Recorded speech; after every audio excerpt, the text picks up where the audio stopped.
Hechos capítulo 28, vamos a leer los versículos 30 al 31. Desde ahí vamos a arrancar la enseñanza, pero vamos a abarcar desde el versículo 11 al versículo 31. Este es el tema número 59 de la serie Hechos, la Iglesia y su misión, la cual hoy llega a su fin. Esta serie, 59 enseñanzas han sido, y hoy vamos a ver la última. Y podremos haber dicho, si usted vino a todas las reuniones, que ya leyó todo el libro de los Hechos completo y que además recibió una explicación de este libro de los Hechos. Vamos a leer los versículos 30 al 31.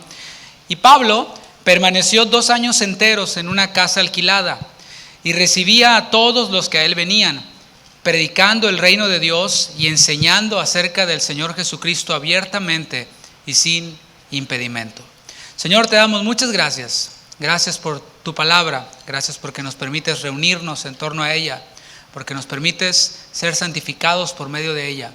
Te pedimos, Señor, que continúes hablando nuestras vidas a través de esta enseñanza, como lo has hecho a través de las 58 enseñanzas anteriores, en las que hemos visto tu poder, hemos visto tu mano, y te pedimos, Señor, que no olvidemos estas palabras que tú has hablado, que tú nos las recuerdes cada vez que oremos, cada vez que nos presentemos delante de ti. Te pedimos que bendigas a cada familia de nuestra congregación, quienes están conectados en este momento, quienes quizás por cuestiones de salud o por cuestiones de seguridad decidieron no estar aquí, pero te pedimos también que les bendigas, Señor, en el nombre de Jesús. Amén. Amén. Si me ayudan ahí con el reloj, por favor. Hemos llegado al final de esta serie, Hechos, la Iglesia y su misión, como decía hace un momento, y el libro de los Hechos es la continuación de la obra del Señor Jesús, del ministerio del Señor Jesucristo. El Señor Jesús, mis hermanos, fue enviado por el Padre con una misión. Recordemos que el libro de los Hechos fue escrito por Lucas, el médico amado. Él escribió el libro de los Hechos, pero también escribió el Evangelio que lleva su nombre, según San Lucas. Entonces, el libro de los Hechos es la continuación de lo narrado en el Evangelio según San Lucas. Y el Señor Jesús fue enviado por el Padre con una misión. Diga misión. Ya extrañaba eso, ya extrañaba escuchar un feedback de la audiencia, porque bueno, a veces pues en línea es diferente y no es así. Pero vamos a ver cuál fue esa misión de Jesús, a la que el Señor Jesús vino a cumplir. Juan capítulo 3, versículo 17. Juan 3, 17 está después de ese versículo muy conocido por nosotros, que dice: porque de tal manera amó Dios al mundo, que ha dado a su Hijo unigénito, para que todo aquel que en Él cree, no que en Él crea, sino que en Él cree, tenga vida eterna. El versículo 17 dice: porque no envió Dios a su Hijo al mundo para condenar al mundo, sino para que el mundo sea salvo por Él. Y vemos aquí el Señor dándonos la misión, el mismo Señor Jesús dándonos y diciéndonos cuál fue esa misión que le fue dada por el Padre para venir a esta tierra a cumplir. ¿Y es cuál? Es que el mundo sea salvo por Él. La obra de Cristo en la cruz del Calvario hizo posible que todo aquel que cree, sin importar raza, sin importar ningún tipo de asunto, clase social, lo que sea, todo aquel que cree no se pierde, mas tenga vida eterna. Y el ministerio terrenal de Jesús, este tiempo en el cual Jesús estuvo sirviendo, él vivió 33 años, pero 30 no estuvo manifestado todavía para empezar su ministerio, sino los últimos 3 años de su vida. Y estos 3 años del ministerio terrenal de Jesús incluyó muchas cosas, un servicio precisamente. Él vino a servir y no a ser servido. Y en ese tiempo el Señor Jesús llamó a 12 hombres para que estuvieran con Él. El Señor Jesús nos da un ejemplo de cómo debemos de estar rodeados de otros discípulos. Y más cuando se trata de la misión. Recuerda, el Señor Jesús no vino de vacaciones, no vino solamente por venir, sino vino con una misión. Y en esta misión se hizo rodear por 12 hombres. Estuvo con ellos por un tiempo. Los discípulos le decían: Padre o Señor, ¿dónde moras? Y el Señor Jesús les decía: vengan y vean. Les mostró el camino, les mostró cómo vivir, les mostró todo lo que venía a hacer. Pero después de que estuvo con ellos, después de que les mostró y les enseñó, los envió. Lo vemos en Lucas capítulo 9, versículos 1 al 2. Lucas 9, mismo autor del libro de los Hechos, versículos 1 al 2. habiendo reunido a sus 12 discípulos, les dio poder y autoridad sobre todos los demonios y para sanar enfermedades.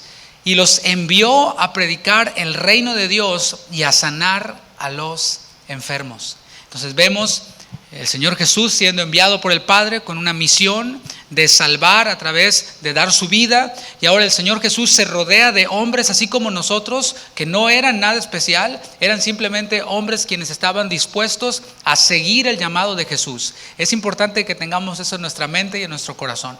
No necesitamos ser alguien especial según el mundo para ser usados por Dios, para ser escogidos por Dios, para ser llamados por Dios. Ellos no eran nadie especial, ellos eran pescadores, muchos de ellos.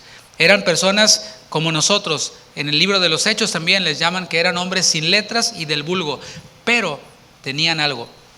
Estaban dispuestos a seguir a Jesús. Cuando el Señor Jesús les llamó, dice la palabra que ellos dejaron sus redes y le siguieron. Dejaron su comodidad, dejaron todo lo que tenían y le siguieron. Y eso es lo que el Señor está buscando. Está buscando disposición en nosotros. Que dejemos nuestras redes y le sigamos. No dice que tengas títulos, no dice que tengas posición económica, no dice que seas pariente o familiar de alguien. No, que estemos dispuestos a dejarlo todo precisamente y seguirle. Y el Señor los reunió, les dio poder y autoridad. ¿Para qué? Para sanar enfermos y autoridad sobre los demonios. Pero el envío, en el versículo 2 de Lucas 9, fue a predicar el reino de Dios y a sanar a los enfermos. El Señor Jesús no solo llamó a 12 discípulos, a 12 hombres para enviarlos, llamó a más. Lo vemos en el capítulo 10, ve una página más adelante de donde estás, ahí en el Evangelio según San Lucas. En el capítulo 10, versículos del 1 al 3, dice: después de estas cosas, designó el Señor también a otros 70, ¿te fijas?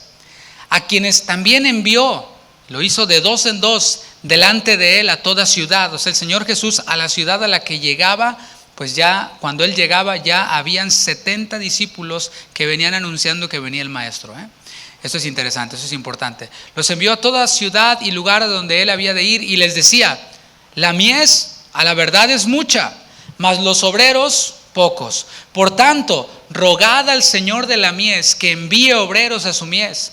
Id, he aquí, nuevamente, reitera: yo os envío como corderos en medio de lobos. Cuando el Señor Jesús cumplió con su misión, mis hermanos, una vez que completó la misión de dar su vida en rescate por muchos, dice la palabra, dicen los evangelios, que fue sepultado.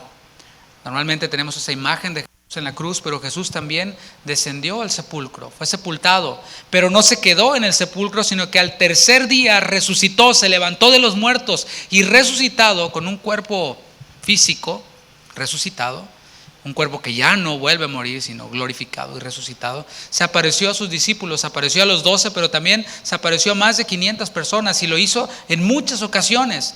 Para ese entonces, cuando el Señor resucitó, ya no eran 12 discípulos. De estos 12 de los que hablamos primeramente, ya no eran 12, eran 11, faltaba uno. ¿Se acuerda quién es? Judas el traidor, ya no estaba más. Pero la obra continúa.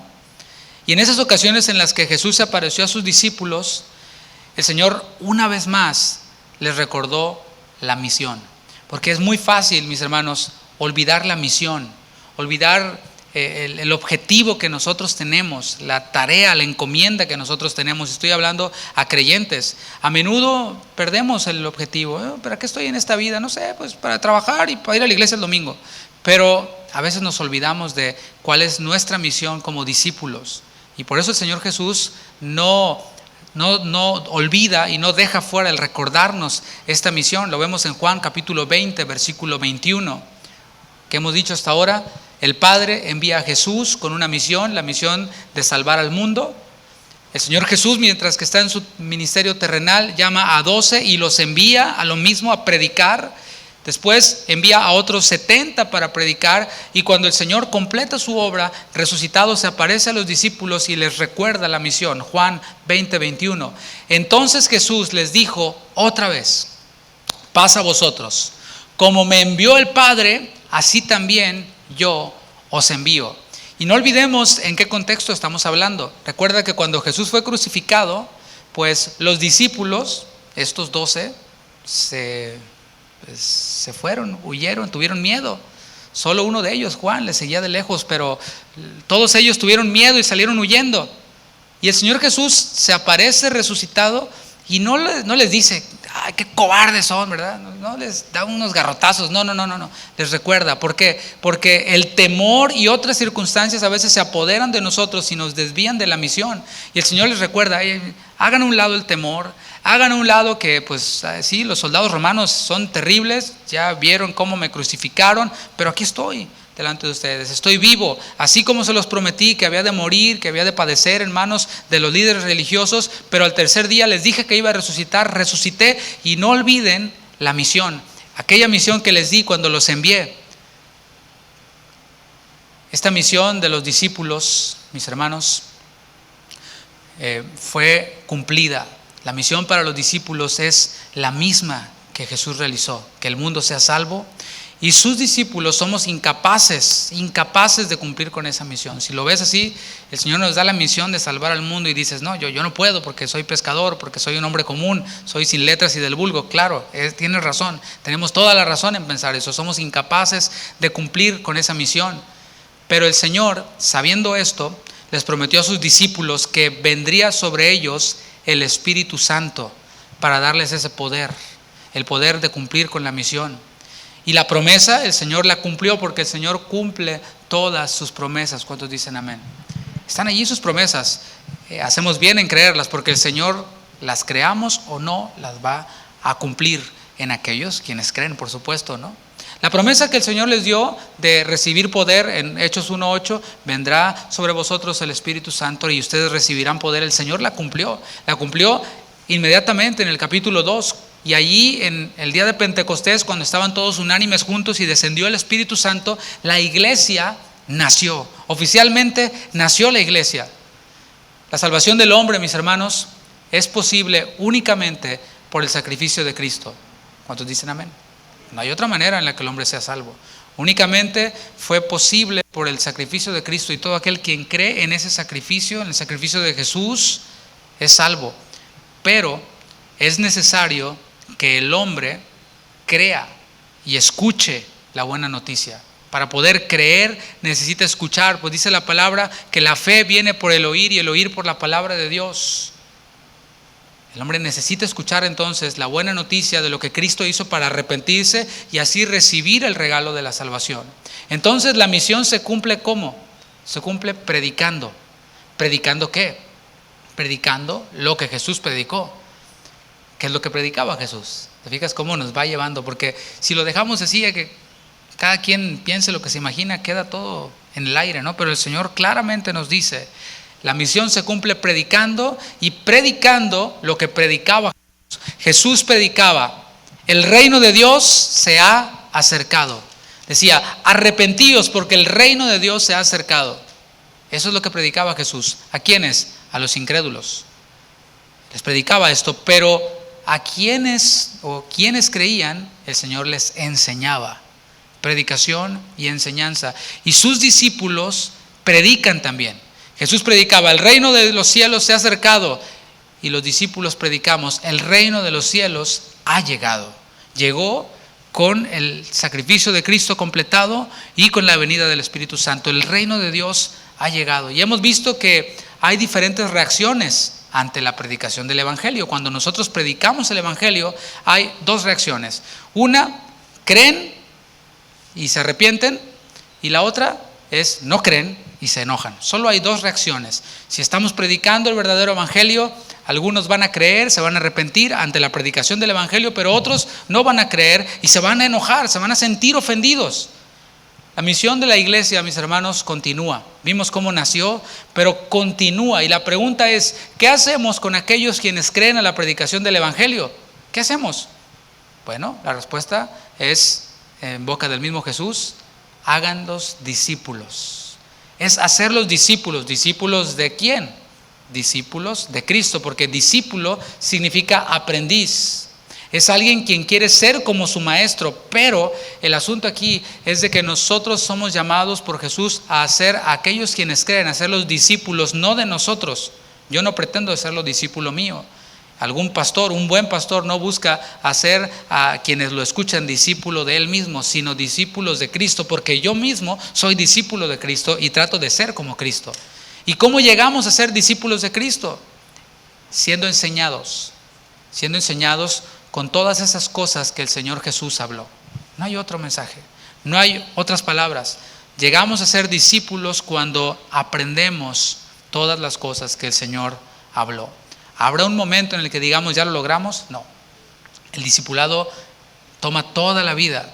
Esta misión, mis hermanos, la misión de la iglesia de predicar y enseñar, se hizo tal y como el Señor Jesús dijo que se hiciera. Se hizo en orden. Se hizo en Jerusalén, se hizo en Samaria y se está haciendo hasta lo último de la tierra. Y sí dije, se está haciendo. El apóstol Pedro, en el Evangelio según Mateo capítulo 16, recibió las llaves del reino. Déjame explicar un poquito qué es eso, para quienes vienen de otros trasfondos. El Señor Jesús les preguntó a sus discípulos, ¿quiénes dicen los hombres que soy yo? Entonces respondieron, no, pues unos dicen que eres Elías, otros dicen que eres Juan el Bautista, y el Señor Jesús les dijo, esperen. ¿Y ustedes quién dicen que soy yo?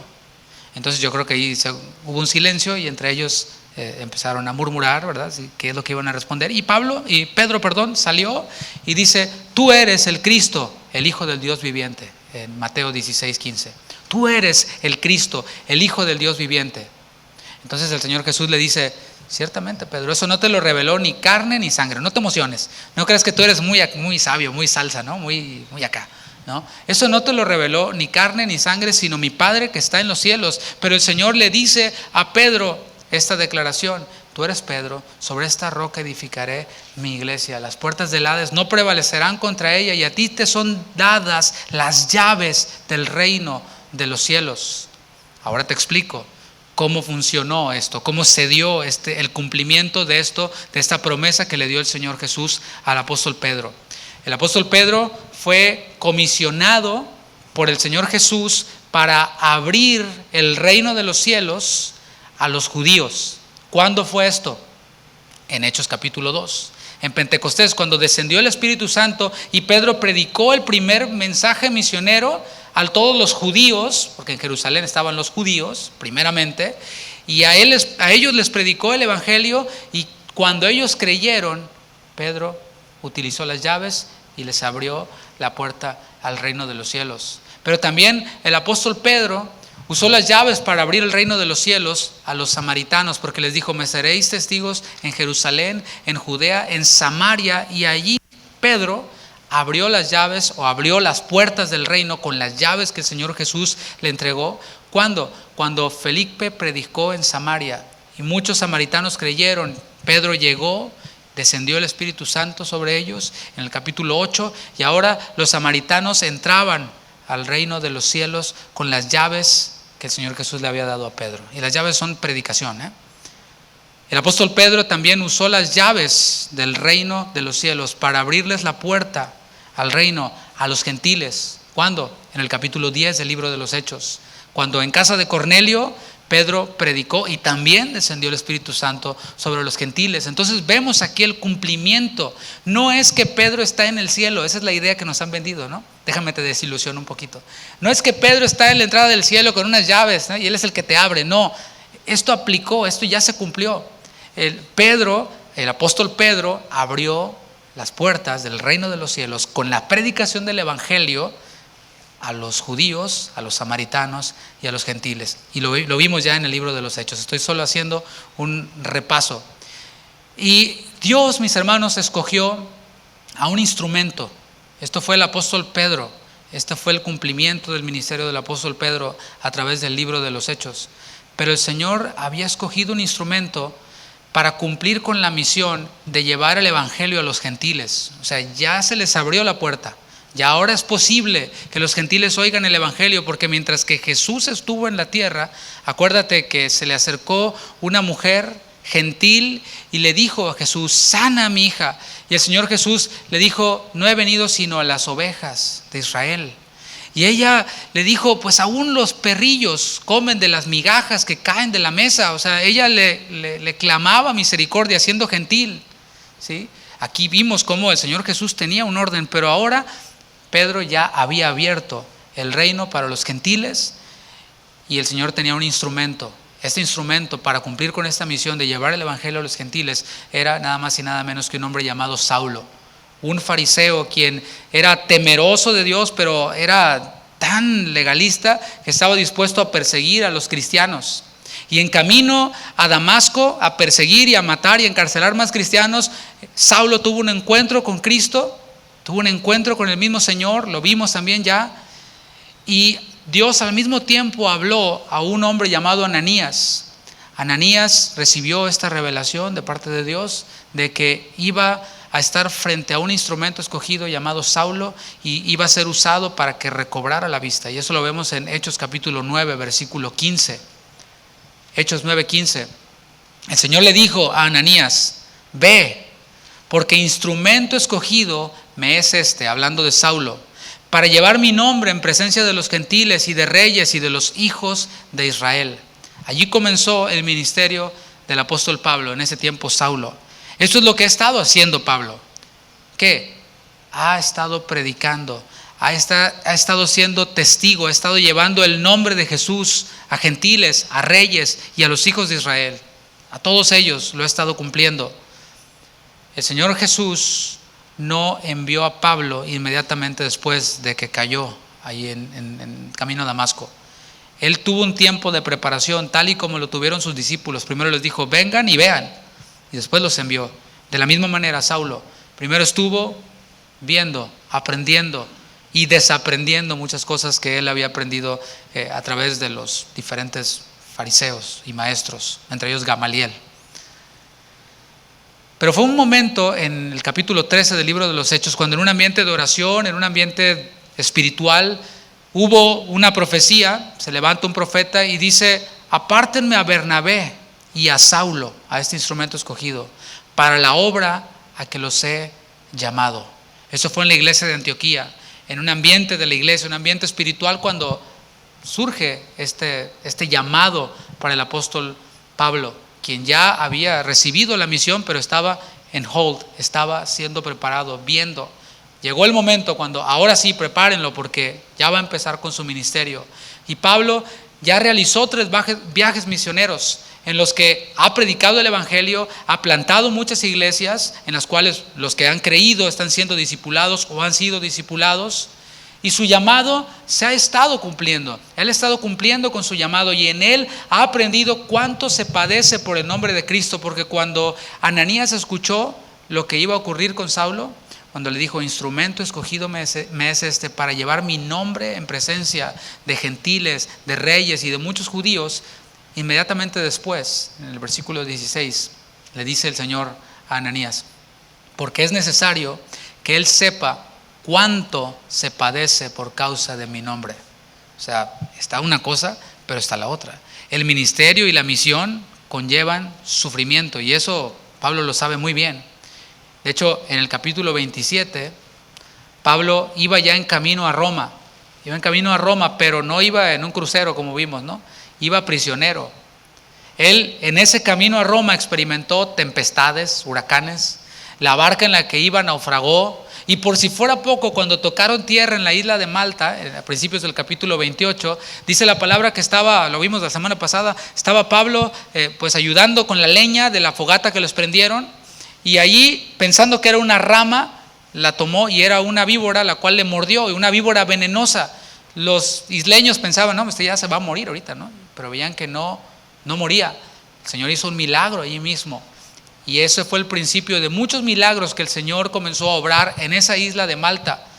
Vemos que Pablo no hizo a un lado su misión por todo el sufrimiento que había experimentado. Todo lo que me pasa y todavía me muerde la víbora, no, ya mejor desisto, ya mejor tiro la toalla, cuelgo los tenis, cuelgo los guantes. No, él continuó con su misión y llegó a la casa de este hombre principal de la isla de Malta, y tenía a su padre enfermo, oró por él, se sanó. El trabajo sanador de Pablo con el conocimiento médico de Lucas se fusionaron y empezaron a traerles muchos enfermos para que se sanaran, y ahí el Señor empezó a glorificarse. ¿Qué ocurrió con ellos? Bueno, fueron favorecidos por los isleños, quienes los atendieron, quienes les dieron lo necesario, el sustento, no solo a Pablo, sino a todos los demás tripulantes de la nave en la que Pablo iba, que por cierto eran prisioneros en camino a Roma. ¿Sabes cuántos eran? Eran 276. ¿Qué tal? Sí que vieron el favor de Dios a través de Pablo. O sea, ellos favorecieron a Pablo y por consecuencia fueron favorecidos los 276 prisioneros que iban en camino a Roma. Ellos estuvieron en esta isla de Malta por un buen periodo de tiempo. Estuvieron desde noviembre hasta enero. Acuérdate, estaban esperando a que el invierno pasara para que ya, estando las aguas más tranquilas, pudieran continuar con su viaje a Roma. Y estuvieron allí esperando de noviembre a enero. Y a continuación vamos a ver las últimas paradas antes de llegar a Roma. Y vamos a llegar a Roma junto con Pablo. Versículo 11, el capítulo 28 de Hechos. Pasados 3 meses, nos hicimos a la vela en una nave alejandrina que había invernado en la isla, la cual tenía por enseña a Cástor y Pólux. Esta, mis hermanos, es otra nave igual a la que se hundió cuando ellos naufragaron. Era una nave egipcia alejandrina que seguramente transportaba trigo. ¿Por qué? Porque ya Roma había crecido tanto que no se daban abasto con el trigo que tenían, entonces tenían que importarlo de otros lados. Y venían estos de África y venían también de otros lugares hasta Roma. Y en esa barca ellos se montaron, en esta nave se montaron. Pero es importante que veamos ahí en el versículo 11 algo que normalmente se pasa de largo. Y es que esta nave, nos dice Lucas, que tenía por enseña, tenía el logo de Cástor y Pólux. ¿Quiénes eran Cástor y Pólux? Cástor y Pólux eran los dioses de los marineros, para que me entiendas. O sea, este no era un barco cristiano, para nada, no era el Logos, ¿verdad? No era un barco de estos cristianos. Era una nave egipcia que tenía ahí el logo de estos dioses. Y yo me preguntaba, ¿por qué el Espíritu Santo inspiró a Lucas a dejar esto registrado en este versículo 11? ¿Cuál es la enseñanza que nosotros podemos extraer aquí? ¿Sabes cuál? Seguramente es porque muchos cristianos son escrupulosos. Y dice, no, la pasta Colgate, si le sumas las emas, la omas, la gemas, la tal, te da 666. Entonces no te laves los dientes y dices, órale, no, sí hay que lavárselos, ¿no? Otros dicen, no tomes ese café porque trae a la monita, el ídolo ese ahí, no. Pero aquí vemos al apóstol Pablo, a Lucas, a Aristarco y a los prisioneros quienes seguramente habían creído al evangelio, quienes se subieron a esta nave, sin importar que tenía el logo de estos dioses ahí. Y bueno, tampoco es que tuvieran mucha opción, ¿verdad? Te subes o te subo, ¿no? O sea, de todas maneras iban a ir. Pero ellos entendían esto y es una buena enseñanza para nosotros, que esas cosas a nosotros no nos afectan. O sea, no te preocupes, no te vas a poseer de demonios si te tomas o si te subes a un barco, a un avión que tiene ahí un ídolo, o si entras a comer a un restaurante en donde hay un muñequito así panzoncito y de esto, ¿no? Tú da gracias a Dios y no pasa nada. Versículo 12. Y llegados a Siracusa, estuvimos allí 3 días. De allí, costeando alrededor, llegamos a Regio, y no era Monterrey para los que son de Monterrey, Llegamos a Regio, era una ciudad de Italia, la primera ciudad italiana a la que Pablo llegaba. Y otro día después, soplando el viento sur, llegamos al segundo día a Puteoli. Puteoli era un puerto muy activo, era un puerto comercial muy importante, algo así como Nueva York. Era muy próspero también. ¿Por qué? Porque Roma no solo exportaba trigo de otros lugares, sino que también comerciaba con el resto del mundo otro tipo de cosas, otro tipo de productos. Enviaba y recibía productos, especialmente de puertos del Mediterráneo oriental. Versículo 14. Donde habiendo hallado, ahí en Puteoli, hermanos, nos rogaron que nos quedásemos con ellos 7 días y luego fuimos a Roma. Aquí podemos ver algo que es muy interesante. Pablo, sin ninguna agenda, sin ningún programa, llega a este puerto, y en este puerto italiano había hermanos en Cristo. Había una iglesia, porque todo lugar en donde hay creyentes, allí se manifiesta la iglesia, y lo hemos experimentado, ¿no? Cada uno de nosotros ahora estuvimos reunidos en nuestra casa y convertimos nuestra casa en una iglesia, porque en donde hay creyentes, allí se manifiesta la iglesia. La iglesia no es un edificio, somos los creyentes quienes somos parte de la iglesia, y donde están los creyentes, allí se manifiesta la iglesia. Y en este puerto no era la excepción, había creyentes en Cristo, hermanos quienes habían respondido al evangelio, lo habían recibido y habían creído. La pregunta aquí es, ¿de dónde se convirtieron o dónde se convirtieron estos creyentes que estaban acá en Roma?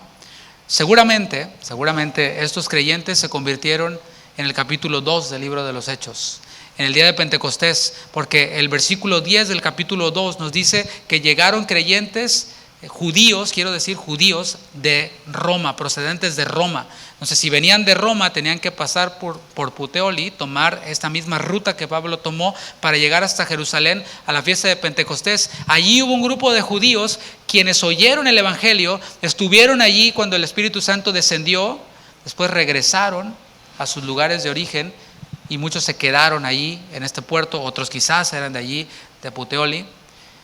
El punto es que estos hermanos miembros de la iglesia de Cristo, que no eran conocidos por Pablo, recuerda, es importante esto, Pablo no les había predicado el evangelio a estos creyentes, pero ellos manifestaban algo que todo creyente en Cristo manifiesta, desde los primeros creyentes, en el capítulo 2 del libro de los Hechos. Acompáñame a Hechos 2:44. ¿Qué es lo que manifestaban estos hermanos romanos? Hechos 2:44. Lo mismo que los creyentes en aquellos días del inicio de la iglesia. Todos los que habían creído estaban como juntos. Ahorita estamos con distanciamiento social, pero estamos juntos como quiera. Estaban juntos y tenían en común todas las cosas. Mis hermanos, cuando hablamos de tener cosas en común, en el texto bíblico, estamos hablando de Cristo. Pablo decía, para mí el vivir es Cristo. Y si para ti el vivir es Cristo, o sea, todo, el vivir, para mí todo es Cristo, en otras palabras. Y si para ti el todo es Cristo, el vivir es Cristo, entonces tú y yo tenemos todo en común. A veces nos dejamos llevar, no, pues es que no tenemos nada en común porque es que él es de Panamá y yo soy de México. No, es que él es mayor y yo soy joven. No. Cuando para nosotros el todo es Cristo, el vivir es Cristo, y para otro es lo mismo, el vivir es Cristo, el todo es Cristo, entonces tenemos todo en común. Por esto ellos, quienes habían creído en Cristo y para ellos el vivir era Cristo, tenían todas las cosas en común, todo en común, su estilo de vida era Cristo, lo mismo. Y el amor fraternal es un distintivo de los miembros del cuerpo de Cristo. Eso es lo que podemos ver aquí.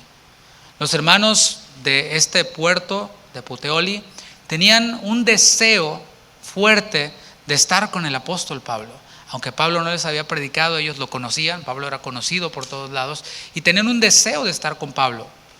Tuvieron la bendición de estar con él por 7 días.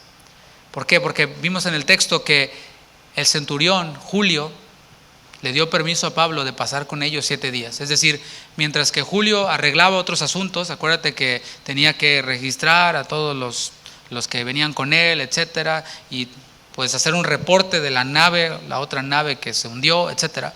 Mientras él arreglaba estas cosas, le dijo a Pablo y le dio permiso a Pablo, pues están estos hermanos aquí, quienes te andan buscando y quieren pasar tiempo contigo. Bueno, estate con ellos mientras que yo arreglo estos asuntos. Seguramente Pablo, mientras que estuvo con ellos durante estos días, les edificó con la palabra, porque eso es lo que hacía Pablo, ¿no?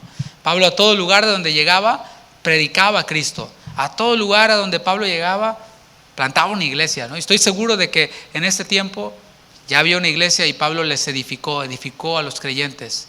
Y el amor fraternal, mis hermanos, así se manifiesta.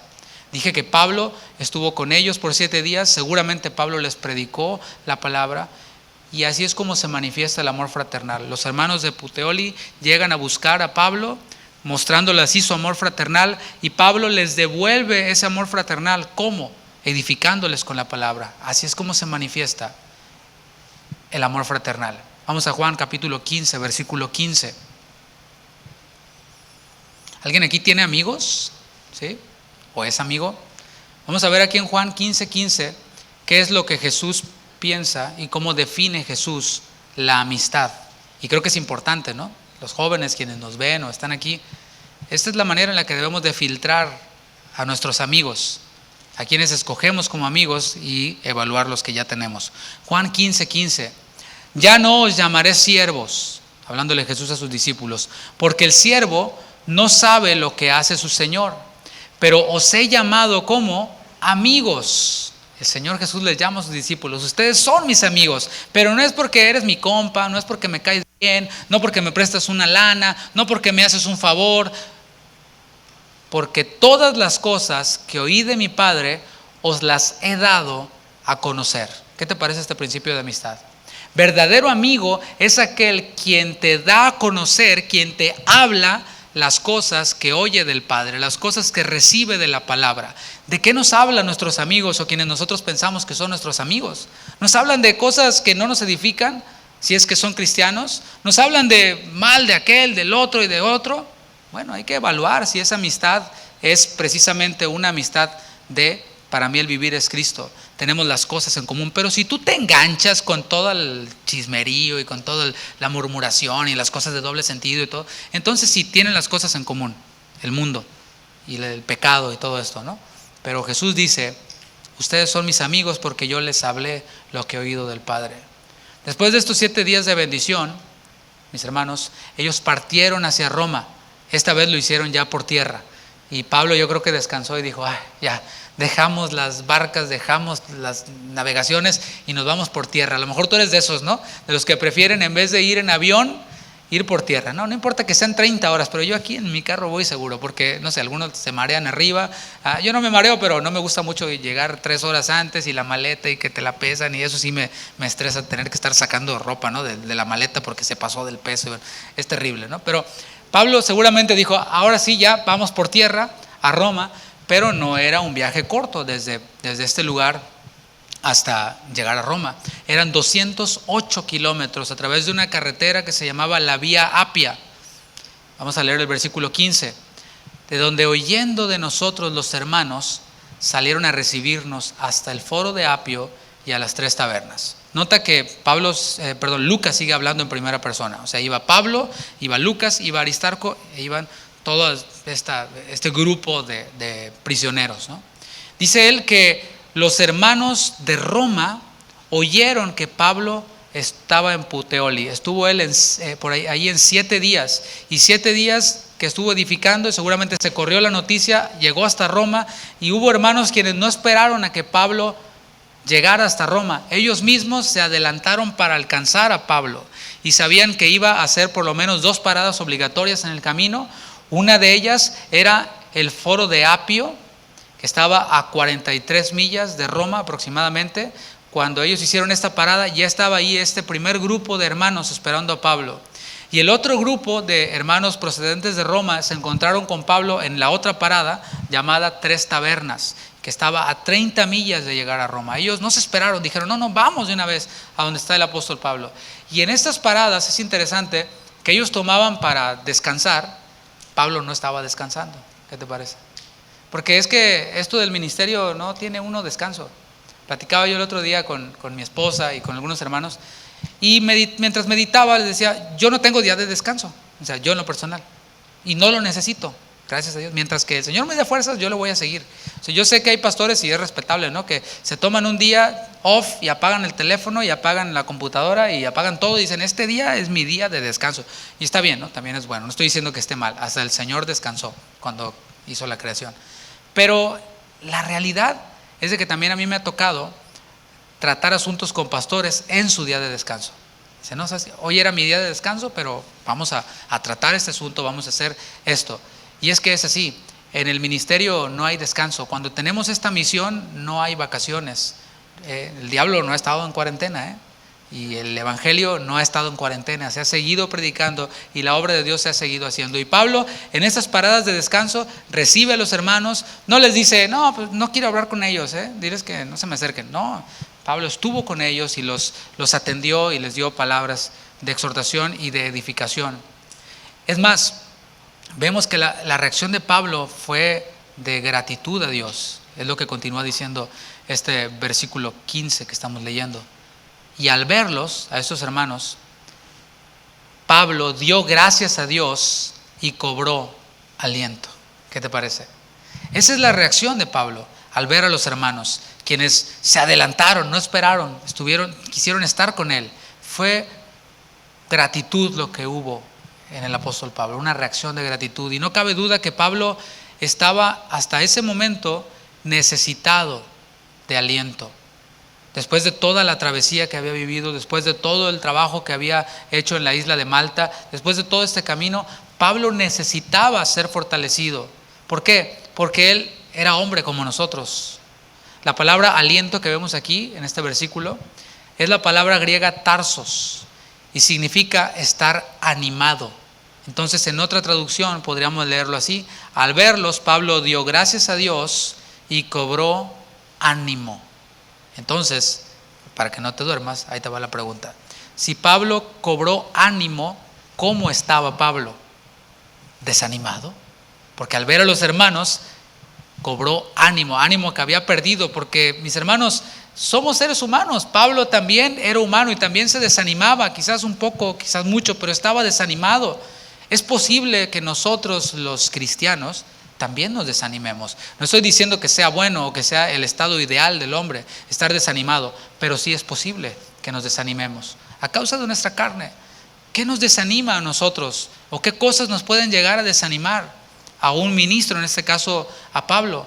Desanima ver a creyentes quienes escuchan y escuchan y escuchan la palabra y no le dan respuestas a Dios. Y siguen en su misma, así, pero duros, ¿no? Y dices tú, eso sí te desanima. Y Pablo seguramente estaba desanimado. Desanima también el ver que a veces te esfuerzas y haces la obra de Dios y ves poco resultado, ves poca respuesta. Eso desanima también. Y también los pastores nos desanimamos. Ahora, hay personas quienes se desaniman a causa de su carne y de su pecaminosidad, ¿no? Que se desaniman.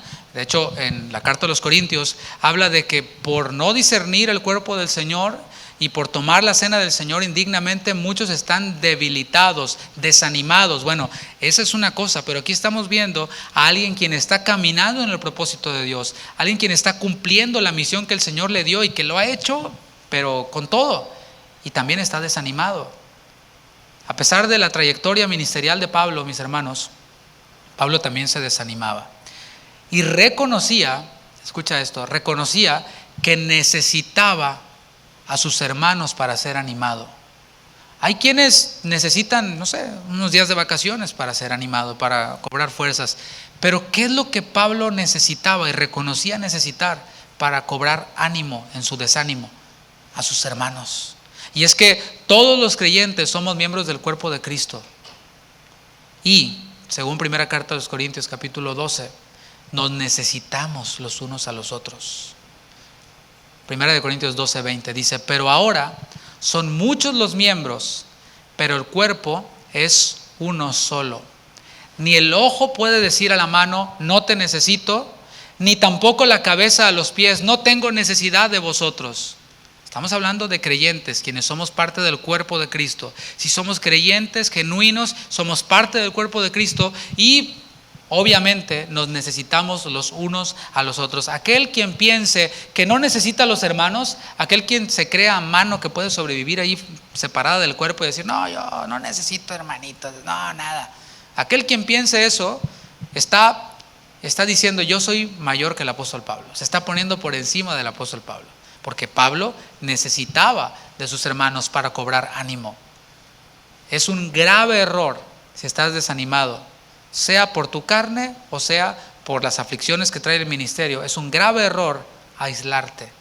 Eso te va a empeorar todavía más. Sigamos el ejemplo de Pablo de buscar este ánimo, este aliento en otros creyentes, quienes nos van a comunicar las cosas que han oído del Padre, quienes nos van a mostrar el afecto a nosotros. La misión de la iglesia, mis hermanos, se cumple, dijimos, no con nuestras fuerzas, sino con el poder del Espíritu Santo, pero también se cumple en colectividad, en unión con los otros hermanos. Y no hay opciones alternativas, mi hermano. El Señor Jesús, quien puso la muestra cuando fue bautizado en el Jordán por Juan el Bautista, vemos que descendió el Espíritu Santo en forma de paloma. Ahí estaba el poder del Espíritu Santo sobre Jesús para cumplir con la misión. Y esto era para que se cumpliera con toda justicia, porque Jesús nos estaba poniendo ejemplo para que sigamos sus pisadas. Así es como se inicia en el ministerio, con el poder del Espíritu Santo, pero también en compañía de otros discípulos. Es más fácil, mis hermanos, ver los defectos de otros creyentes. ¿Verdad que es bien fácil? Súper fácil. Si yo te diera una hoja en blanco y te dijera, escribe todos los defectos del pastor y todos los defectos de los hermanos, y es más, desde que bajaste de tu auto hasta ahorita, danos llena un survey, ¿no? Una encuesta, y pone ahí, no hombre, pásame otra hojita, ¿no? Pero si te digo, ahora dale la vuelta y escribe tus defectos, entonces ahí como que, ay, bueno, mi único defecto es que soy muy perfeccionista, ¿no? Ese es el defecto que dicen los orgullosos, ¿no? Para jactarse todavía más. Pero vemos que lo más fácil es eso, es murmurar de los hermanos, es ver los defectos de los hermanos, es usar los defectos de los hermanos para aislarnos, para meternos todavía más en nuestra amargura. Pero en lugar de eso, hacemos bien en imitar la conducta de Pablo, que es darle gracias a Dios por mis hermanos. Dale gracias a Dios por tus hermanos quienes están aquí, los cuales tenemos defectos, ¿verdad? Voltea ahí con el que está atrás de ti y dile gracias a Dios por tu vida, que está al lado. Y dejémonos alentar por ellos, dejémonos animar por ellos. Versículo 16. Cuando llegamos a Roma, el centurión entregó los presos al prefecto militar, pero a Pablo se le permitió vivir aparte con un soldado que le custodiase. Y aquí vemos una distinción. Sí había unos presos que ya habían pasado un buen tiempo con Pablo, naufragios y todo esto, pero ellos cuando llegaron, cuando pisaron tierra romana, ellos fueron puestos en manos del prefecto. ¿Para qué? Para ser ejecutados. Había varias ejecuciones para estos presos. Algunos de ellos eran entrenados como gladiadores y eran puestos ahí para que hicieran espectáculo y los mataran. Y esto era el cine de los tiempos de Pablo. No había cine, eran actores reales que morían realmente. Otros eran soltados ahí en medio del circo romano y les soltaban a los leones, a los osos y los despedazaban y la gente se entretenía, ¿no? Y se comía sus palomitas. Bueno, ese era el entretenimiento de antes. Y estos no eran cualquiera, sino eran hombres presos que venían de diferentes lugares, eran criminales. Pero Pablo no fue puesto en manos de un prefecto para ese destino. Vemos aquí que la situación de Pablo era distinta. Así lo decía el informe que Festo, el gobernador, le había enviado junto con este centurión, junto con Pablo. El informe, el cual seguramente Agripa II le ayudó a llenar, decía, número 1, que Pablo era inocente. ¿Por qué? Porque no podía decir lo contrario. O sea, no podía decirlo quizás, o podía decirlo, pero no podía comprobarlo, así que no podía afirmarlo. Pablo es inocente, eso dice el informe. Ok, ¿qué más dice? Pablo apeló al César. ¿Por qué? Bueno, no decía a lo mejor eso, pero nosotros sabemos que fue porque habían sido incompetentes para tratar el caso de Pablo. Uno, por corrupto, porque quería recibir dinero a cambio de la libertad de Pablo, porque dijo, ¿a qué vino Pablo a Jerusalén? Pues a traer ofrendas de las iglesias. No, tiene lana. Entonces, déjalo preso para ver si puede juntar otra colecta entre las iglesias y me da una lana y así yo lo suelto.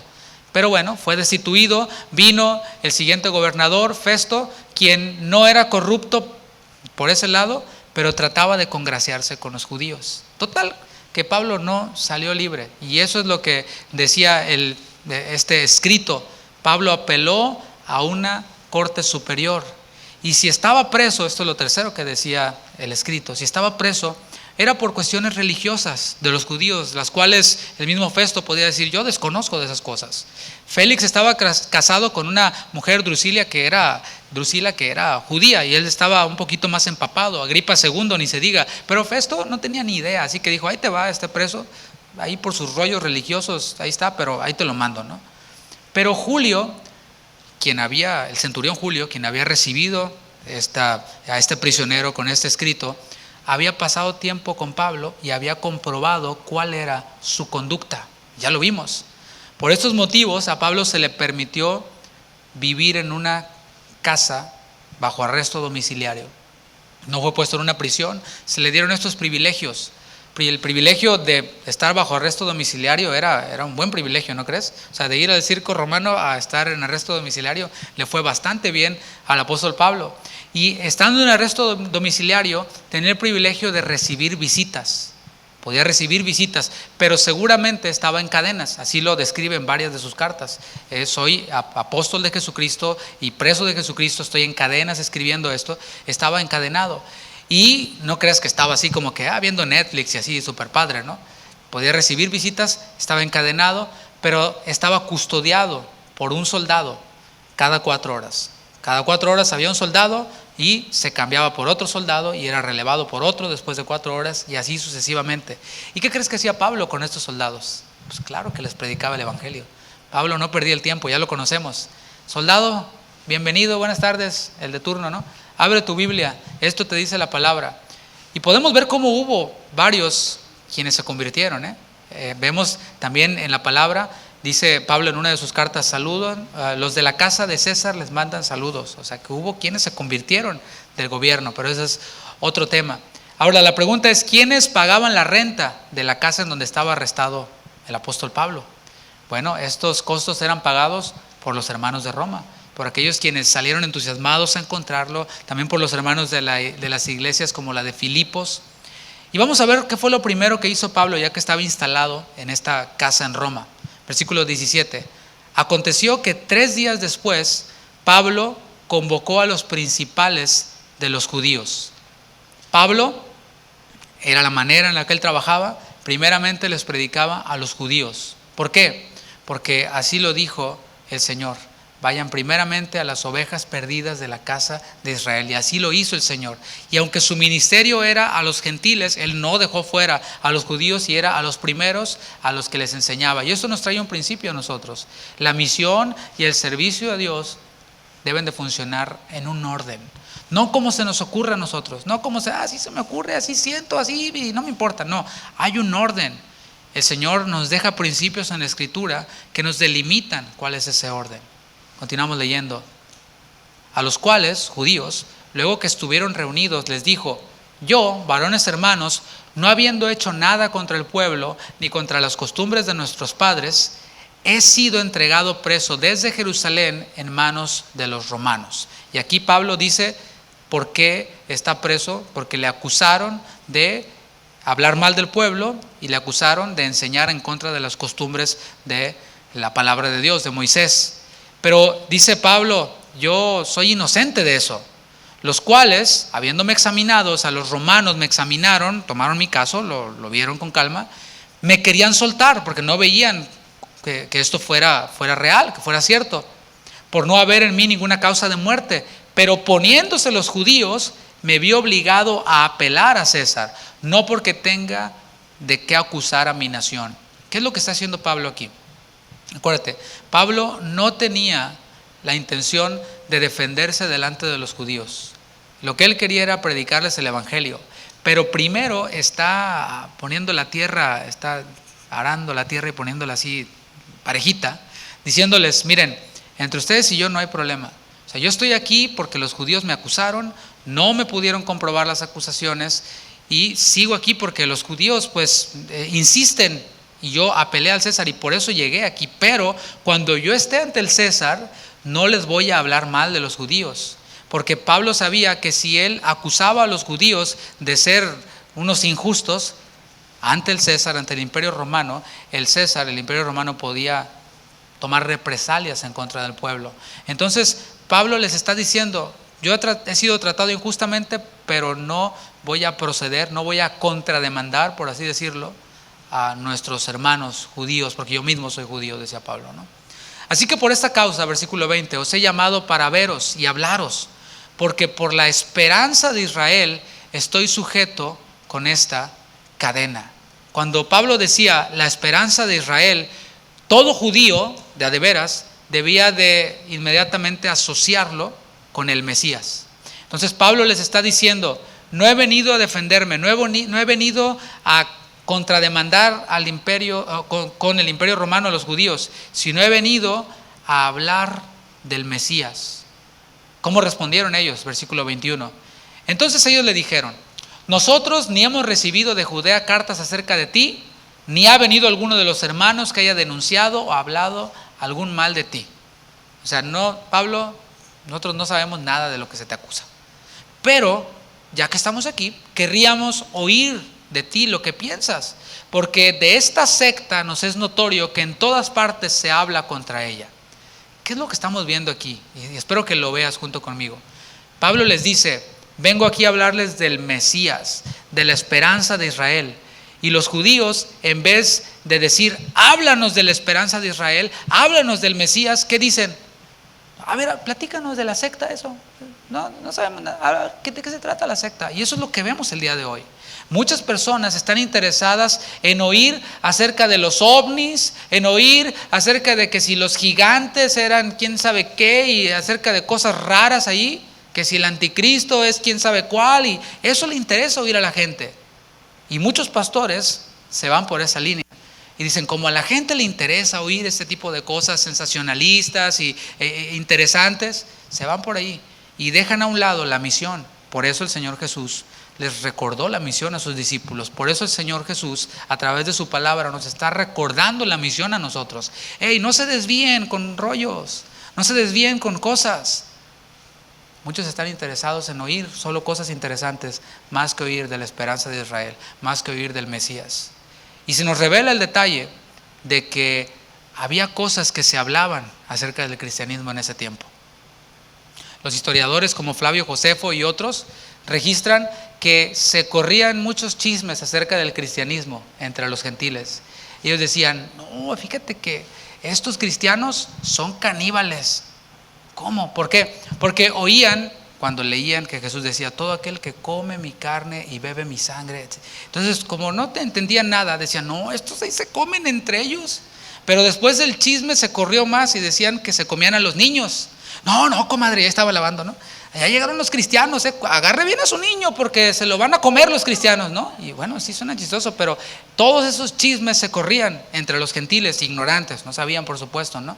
Casi siempre el chismoso es ignorante. Y pues la gente chismosa así riega todas sus mentiras y el teléfono descompuesto, ¿no? Ya termina toda la información distorsionada.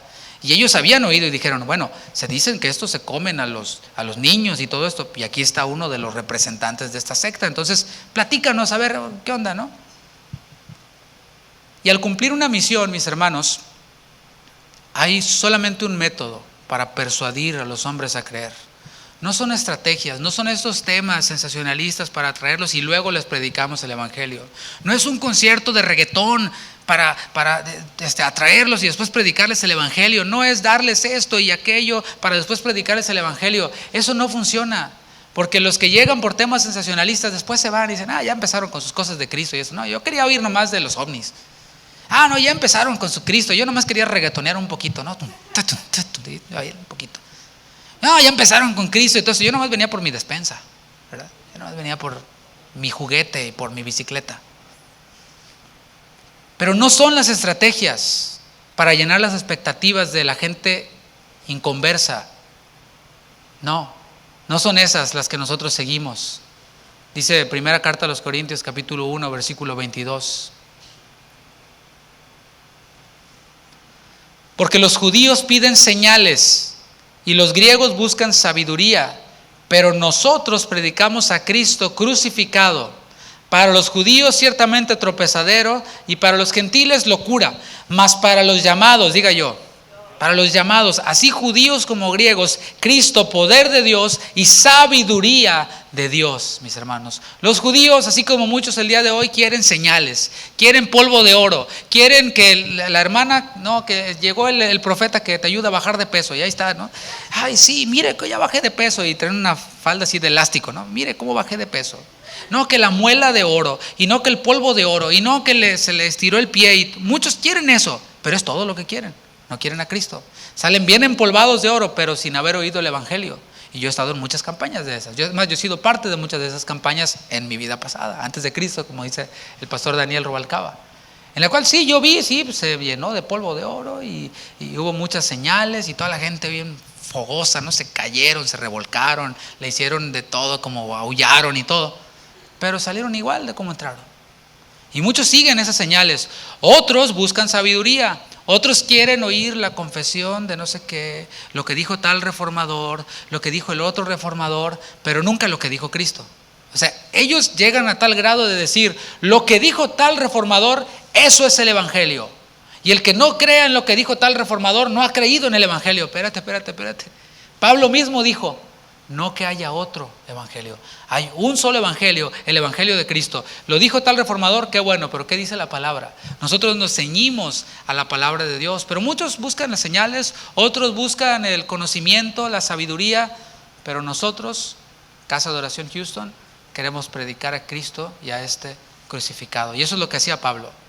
Y habiéndole señalado un día, estoy en el versículo 23 de Hechos 28, y habiéndole señalado un día, vinieron a él muchos a la posada, a los cuales les declaraba y les testificaba que el reino de Dios, aquí es en donde vemos lo que te acabo de decir, hay solo un mensaje, hay solo un método, la predicación, y esa predicación es solo un mensaje. Les testificaba el reino de Dios y lo hacía desde la mañana hasta la tarde. Yo tengo mucho para hablar del reino de Dios, pero ya el reloj va bien avanzado. Pero Pablo estaba desde la mañana hasta la tarde, como nosotros aquí, persuadiéndoles acerca de Jesús, tanto por la ley de Moisés como por los profetas. ¿Qué es lo que está pasando aquí? Pablo les predicaba del reino de Dios, pero lo hacía con las escrituras, como siempre. Cuando él llegó a Berea, Pablo les predicaba en la sinagoga y los bereanos abrían su rollo, no tenían Biblia en ese tiempo, tenían rollos, ni tampoco tenían el app de la Biblia, y comprobaban que lo que Pablo estaba diciendo era cierto. Y eso es lo que hacía. Pablo les persuadía de Jesús, les hablaba de la esperanza de Israel con la ley, con Moisés y con los profetas, con los salmos seguramente también. Y como lo hemos visto, mis hermanos, ante la predicación del evangelio hay solo dos reacciones. ¿Te acuerdas cuáles eran? Lo vemos en el versículo 24, por si se te olvidó. Y algunos asentían, o sea, algunos creían a lo que se decía, pero otros, y esa es la otra reacción, no creían. Y como no estuviesen de acuerdo entre sí, al retirarse, o sea, imagínate, Pablo les habló el evangelio, hizo un llamado, por supuesto. Cuando despidió la reunión, iban todos discutiendo. No, yo sí creo. No, ¿por qué crees? ¿Ya? ¿A poco ya te convenció y ya te lavaron el cerebro? Y empezaron ahí la discusión. Y mientras que Pablo vio esta discusión y vio que no estaban de acuerdo entre sí cuando ya se iban, versículo 25, les dijo Pablo esta palabra. Ahí les va. Ya se iban, espérense, ahí les va. Bien habló el Espíritu Santo por medio del profeta Isaías a nuestros padres, diciendo: ve a este pueblo y diles, de oído oiréis y no entenderéis, y viendo veréis y no percibiréis, porque el corazón de este pueblo se ha engrosado, y con los oídos oyeron pesadamente, y sus ojos han cerrado, para que no vean con los ojos y oigan con los oídos, y entiendan de corazón y se conviertan, y yo los sane. Mis hermanos, tanto el mensaje de salvación para los perdidos, como la predicación, como la enseñanza para los que han creído, siempre confrontan a los creyentes, siempre confrontan a los oyentes. O sea, el evangelio es confrontador para el que lo oye. Si predicamos bien el evangelio, le tenemos que decir a la persona: arrepiéntete. Eso es predicar, arrepiéntete. Y cuando decimos arrepiéntete, ya le estamos diciendo a la persona a quien nos oye: estás mal. Y por eso necesitas arrepentirte, porque si estás bien, pues no necesitas arrepentirte. Pero al decir arrepiéntete, no le estás preguntando, ¿estás bien o mal? No, ya estás mal. Si no has creído, vas al infierno. No, pero es que mi tío es cura y no importa. En el cielo hay solamente salvos, no medio salvos. Así que arrepiéntete de tus pecados. Bueno, eso orilla al oyente a dar una respuesta, pero también ahora mismo que yo estoy hablándole a creyentes, también estoy orillándoles a que den una respuesta, estoy confrontándoles. Algo de lo que yo he hablado le está usted pues entrando y le está penetrando la espada para que pueda dar respuestas y que pueda tomar una decisión. Si tú oyes un mensaje y el mensaje no te orilla a dar una respuesta, a tomar una decisión, a arrepentirte, pues entonces estuviste ahí escuchando algo interesante, como si vieras un documental de Discovery Channel, de History Channel. ¡Ay, qué interesante! Y esa no es mi intención. Mi intención no es, pues qué interesante estuvo. No, mi intención y la de todo predicador bíblico debe ser que al final de la enseñanza haya espacio para que cada uno tome una decisión. La decisión no depende de mí. Cada uno pues decide si se arrepiente o se enoja. Y cuando se enoja la gente, por lo general dice cosas como: ¿a poco lo está diciendo por mí? Vieja, ¿tú le dijiste o qué? ¿Por qué lo estás diciendo por mí o qué? Y algunos que son más osados y vienen y te dicen: ¿a poco lo estás diciendo por mí lo que dijiste? Y uno dice: pues ¿por quién más? O sea, pues yo estoy hablándoles a ustedes, quienes están aquí presentes, y va para todos ustedes, incluido para mí, quien fue el primero el que le pegó el espadazo, ¿no? La respuesta es: si estás siendo confrontado, entonces sí, lo está diciendo por ti. Cuando la gente vive en pecado y llega a la iglesia, ¿le van a hablar en contra o a favor del pecado? En contra del pecado. Entonces va a ser confrontado. Entonces se va a sentir mal. ¿Pero qué ha de hacer? ¿Arrepentirse? O se puede enojar también, pero no hay muy buen destino en eso. Pablo, mis hermanos, aquí no vacila en decirles directamente a ellos: hey, no se vayan, venga. Lo que el profeta Isaías dijo, lo dijo por nuestros padres, pero lo dijo por ustedes. A ustedes se los estoy diciendo. Ya nuestros padres no nos oyen. Ustedes están endurecidos. Ese engrosamiento del corazón es eso. O sea, el corazón ya no está funcionando bien porque está lleno de grasa alrededor. Ya están muriendo. Y a muchos creyentes, o que se dicen creyentes, ya no les entra nada porque han endurecido su corazón. Y cuanto más oyen la palabra, como no se arrepienten, más se endurece y la capa de grasa se hace más grande todavía. Por eso dice: no oyen. Y por eso no se arrepienten, porque se endurecieron y se siguen endureciendo y se siguen endureciendo. Por eso es bueno que hagamos llamados al arrepentimiento. Por eso es bueno que prediquemos la palabra tal y como es, para que los creyentes no se endurezcan. ¿Te ha pasado que le predicas a alguien quien dice: no, es que yo ya sé todo eso? Te dicen: no, pero mira la palabra. No, sí, pero yo creo a mi manera. Te dicen: Dios y yo. El Señor conoce mi corazón. Entonces, ¿no te da miedo? No. Y le habla: sí, eso dice en Romanos 10. Sí. No, pero mira, sí, está en Proverbios, sí, claro. Ya no entra, porque han endurecido su corazón. Y la palabra que oyen, en vez de ablandarles, los endurece. El mismo sol que derrite el hielo, ese mismo sol también endurece el cemento, ¿verdad?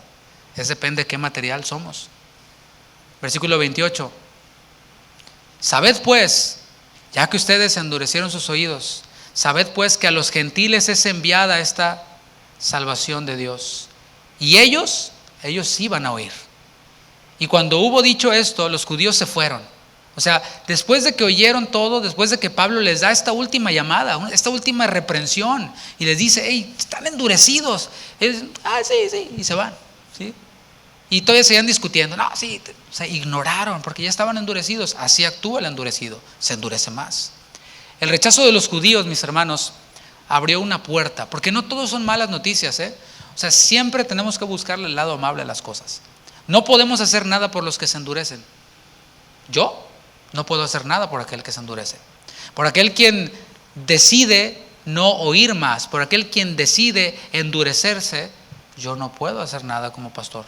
Ni Chuy Olivares, ni el apóstol Pablo no lo hizo aquí. O sea, ¿qué dijo? Bueno, pues no quieren oír, ustedes judíos, voy con los gentiles y ellos sí van a oír. Eso es lo que hacemos. Dejamos a los endurecidos y nos vamos con los que sí quieren oír. Hay mucho trabajo en la obra con quienes sí quieren oír para detenernos con aquellos endurecidos que quieren seguir en su rollo. Mira, ni aunque les bajes del cielo y las estrellas van a ablandarse, porque están endurecidos en su corazón.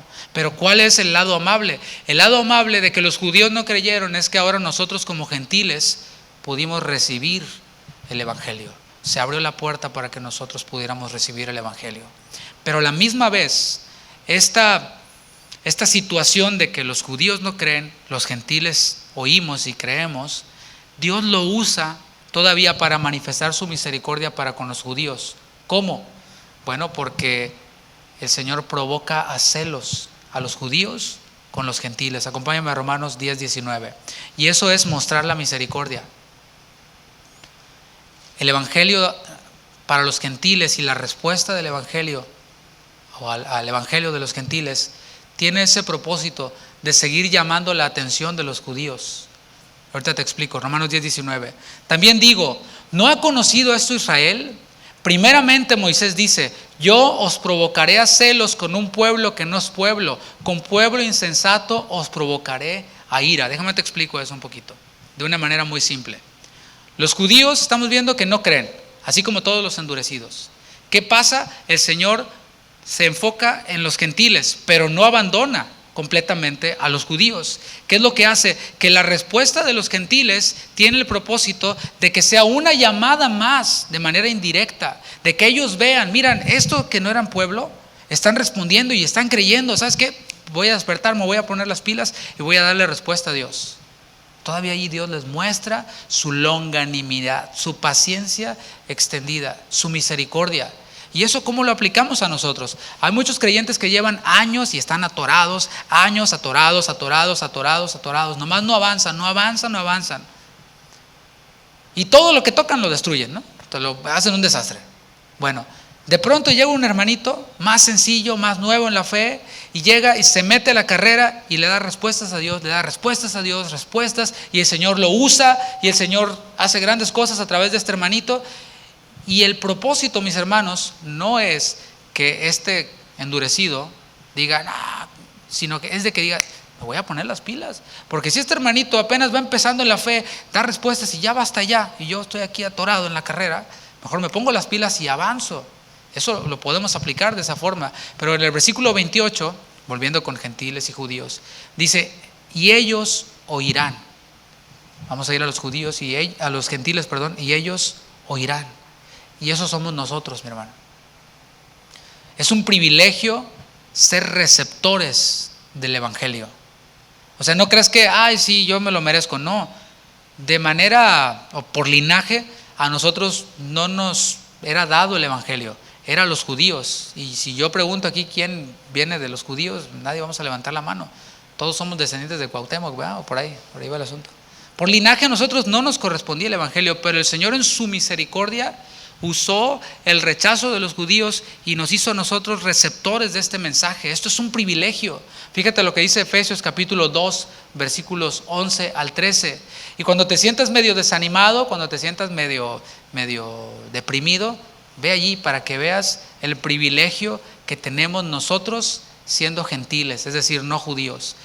Por tanto, Efesios 2:11, acordaos de que en otro tiempo vosotros, los gentiles en cuanto a la carne, o sea nosotros, erais llamados incircuncisión por la llamada circuncisión hecha con mano en la carne.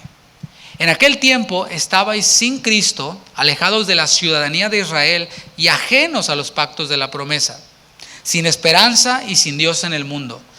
Pero ahora en Cristo Jesús, vosotros que en otro tiempo estabais lejos, habéis sido hechos cercanos por la sangre de Cristo. A veces creemos que nos merecemos todo, ¿no? No, claro, no nos merecíamos nada. Fue solo por Cristo que nos fue abierta la puerta y los oídos para el evangelio. Versículo 30. Vamos al final. Y Pablo permaneció 2 años enteros en una casa alquilada y recibía a todos los que a él venían, predicando el reino de Dios y enseñando acerca del Señor Jesucristo abiertamente y sin impedimento. Pablo continuó predicando el evangelio a los guardias, pero también dice que a todos los que venían, a visitarlo. Pero ¿qué pasó con Pablo? Ahí ese versículo 31 es el final del libro de los Hechos. Ya lo acabamos, por fin, ¿verdad? Terminamos el libro de los Hechos. Pero ¿qué pasó con Pablo? A lo mejor tú te esperabas que en el final nos iba a decir qué pasó con Pablo, cómo murió y todo este asunto. Bueno, así queda. Bueno, con la referencia del tiempo, Lucas no nos dice qué pasó. O sea, esta es la última nota biográfica de Pablo en el libro de los Hechos. No nos dice nada acerca de que lo liberaron, porque estuvo 2 años ahí. Solo 2 años podía alguien estar preso sin que se le comprobara algo, y él cumplió con esos 2 años. Él tenía la seguridad de que iba a ser liberado. Eso lo vemos en Filipenses, en el libro de Filipenses. Pablo decía, no, yo ya voy a ser liberado. Sabemos también que Pablo iba a necesitar alojamiento cuando saliera de la prisión, o de este arresto domiciliario, quiero decir. Iba a necesitar alojamiento, y eso iba a ser en Colosas, eso está en Filemón, versículo 22. También las epístolas pastorales nos dan referencias de lugares en los que Pablo estuvo, en los cuales no se nos menciona. Pablo estuvo después de ser liberado de este arresto domiciliario. Por ejemplo, Pablo estuvo en Éfeso, estuvo en Macedonia, estuvo en Nicópolis, estuvo en Troas. Y su última epístola de Pablo, que fue la segunda carta a Timoteo, nos dice de que ya su ejecución ahora sí estaba cerca. Vamos allá, segunda carta a Timoteo capítulo 4, versículo 6. No está en la pantalla, creo, pero vamos a buscarlo ya para ir terminando, para que veamos el final de Pablo, porque no quiero que te quedes así como que, ya, ¿qué pasó con Pablo? Bueno, aquí vemos ya en la Biblia las últimas palabras de Pablo. Segunda de Timoteo capítulo 4, versículo 6. Porque yo ya estoy para ser sacrificado, y el tiempo de mi partida está cercano.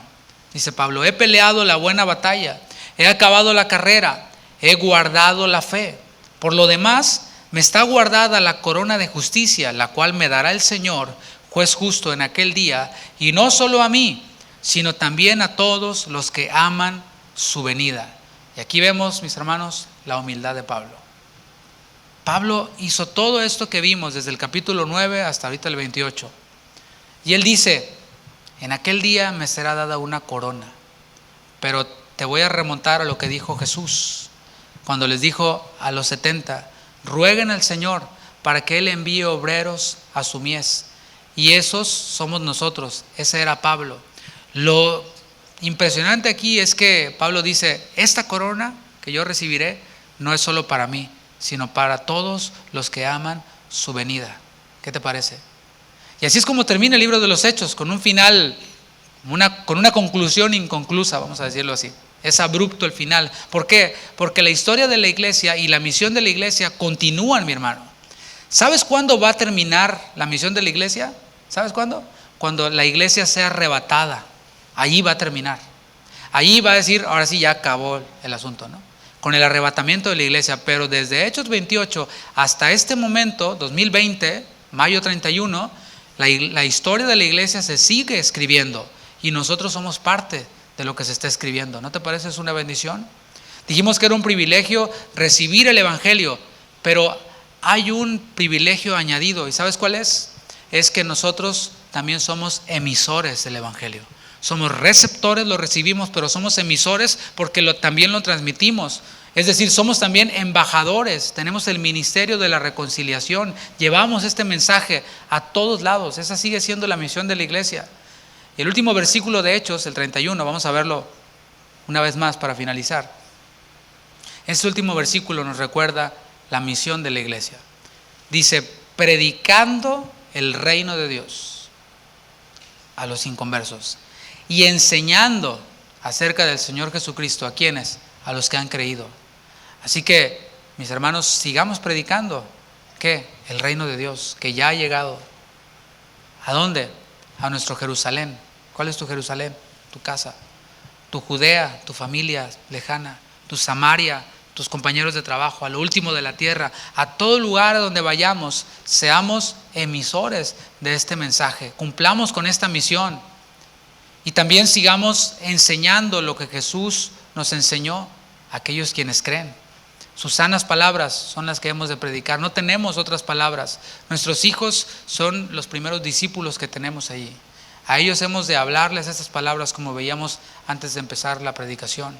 No tenemos otro mensaje más que a Cristo. Aquí en esta congregación no vamos a tener otro mensaje sino a Cristo. Y continuaremos hasta que el Señor venga cumpliendo con esta misión. Así que hagámosla juntos hasta que Él venga con el poder del Espíritu Santo, pero juntos también. Oremos. Señor, muchas gracias. Gracias porque tú nos has hablado por medio de esta enseñanza, pero también por medio de todo el libro de los Hechos, en el cual hemos visto la misión de tu iglesia. Hemos visto la misión con la cual tú, Jesús, fuiste enviado a este mundo. Tú viniste no para condenar al mundo, sino para que el mundo sea salvo por ti. Y nos tuviste por fieles, no solo para recibir este mensaje, sino también para transmitir este mensaje. Sigue obrando en tu iglesia, Señor. Yo sé que tienes cosas grandes para esta iglesia, no porque seamos especiales, sino porque queremos caminar en la misión que tú nos has dado, hasta que lleguemos todos a la unidad de la fe, al conocimiento de tu Hijo Jesucristo. Esa es nuestra meta, y predicar y enseñar es nuestra misión. Gracias, Padre, por cada uno de mis hermanos quienes están aquí. Gracias por quienes nos están viendo a través de esta transmisión. Gracias por quienes escuchen esta enseñanza que quedará grabada. Grábala, Señor, en nuestros corazones, y que podamos revisar continuamente y recordar esta misión que tú tienes para con nosotros. Usa a mis hermanos como receptores y como emisores, quiero decir, de tu evangelio. Usa a mis hermanos como discipuladores de otros Usa a mis hermanos mientras que demuestran ese amor fraternal, hablando todo lo que han recibido del Padre a otros. Gracias te damos porque tú nos sustentas y nos guardas. Sigue, Señor, cuidándonos. Te lo pedimos en tu precioso nombre. Amén. Amén. Mis hermanos, que el Señor les bendiga. Estamos despedidos, que tengan un buen domingo. A lo mejor usted se pregunta dónde están los demás hermanos. Hemos hecho otra reunión a las 9 de la mañana con los demás hermanos, los que están sirviendo, para dejarles espacio a ustedes. Así que ellos estuvieron aquí a las 9 y escucharon este mensaje también. Así que, y les mandan saludos, por cierto. Pero nos vemos entonces el viernes, primeramente Dios. Que el Señor les bendiga. Recuerden seguir todas las indicaciones que debemos de seguir. Dios les bendiga. Que pasen un buen domingo.